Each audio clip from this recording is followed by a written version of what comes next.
Kuppam municipality Telugu Desam party నూతన అధ్యక్షుడిగా బాధ్యతలు చేపట్టిన కాణిపాకం వెంకటేష్ పేరు మీద కుప్పం కొత్తపేటలోని గంగమ్మ దేవాలయంలో ఆలయ నిర్వాహకులు ప్రత్యేక పూజలు నిర్వహించారు. పెద్దపల్లి గంగమ్మ దేవాలయం ధర్మకర్త శివకుమార్ మాట్లాడుతూ గంగమ్మ దేవాలయ గోపురం పునర్నిర్మాణానికి కాణిపాకం వెంకటేష్ తన వంతు సహకారాన్ని అందించారని తెలిపారు. ఆయన కొత్త పదవిలో బాధ్యతలు చేపట్టిన సందర్భంగా ఆలయ కమిటీ సభ్యులు ఆయన పేరు మీద ఘనంగా పూజా కార్యక్రమం నిర్వహించి సన్మానం చేస్తారని చెప్పారు.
సుమారు కడగాలేసి ఫౌండేషన్ లాస్ట్ అయ్యే వరకు ఫౌండేషన్ స్టార్ట్ చేసినాము.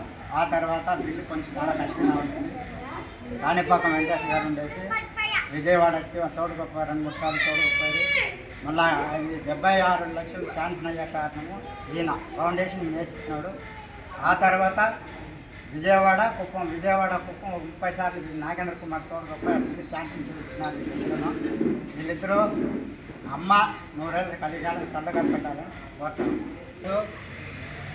కాణిపాకం వెంకటేష్ గారికి టీడీపీ అధ్యక్షుడిగా పదవిపై శ్రీకారం ఇచ్చిన వల్ల మన గంగమ్మ గుడిలో ఆయన 100 ఏళ్ళు చల్లగా ఉండాలని అమ్మవారి ఆశీస్సులు ఉండాలని పిలిచి మేము సన్మానం చేసుకొస్తున్నాము.